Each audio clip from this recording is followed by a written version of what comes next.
Another conservative speaker was booted from a venue at San Francisco State University, where he was scheduled to speak last night. This just a few weeks after Kentucky swimmer Riley Gaines was attacked on the same campus. Trans rights are human rights! Trans rights are human rights!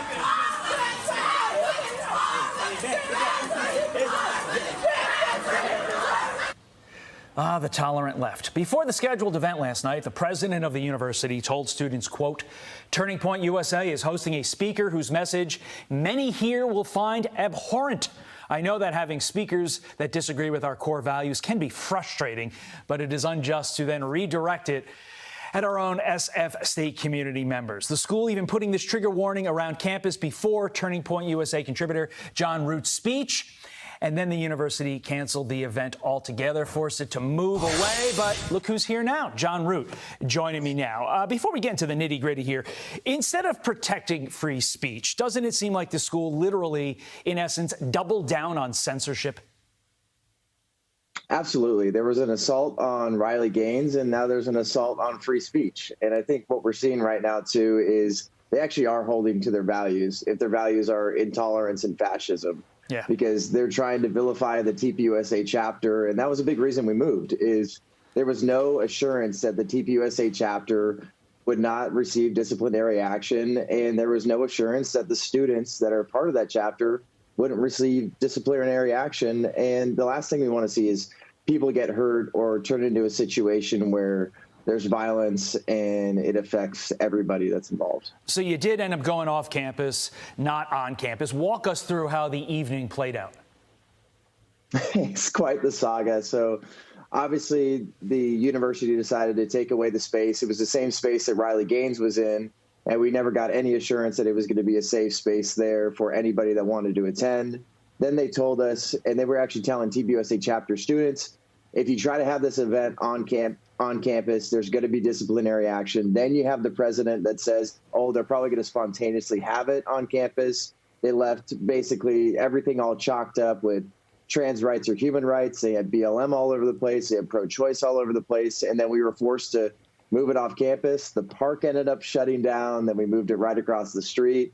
There was just under 100 people that showed up. And I think everybody that needed to show up showed up. We had a few protesters. And there was some actual fruitful discussion, which is the only way we really move forward here. So to be clear, they threaten students whose literal job at this point as organizers of campus events is to organize campus events. They basically threaten these students with veritable expulsion if they actually follow through with their job, right? Yeah, and that's what these students were hearing from behind the scenes. So it was two-faced. I know some of these staff members were actually people I met on campus. So I was on campus for a few hours earlier in the day, and they were supposed to have the speaking event later.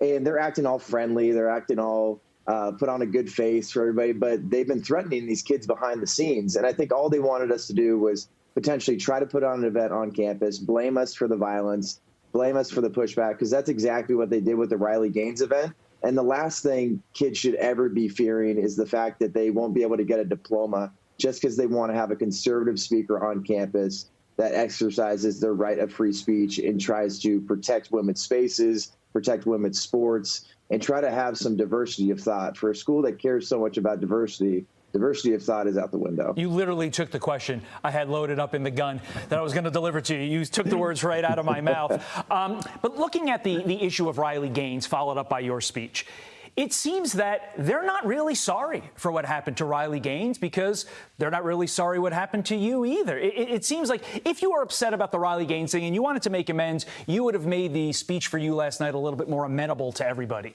And they did not do that. So they're taking a position. They don't like Riley Gaines and they don't like you, do they, John?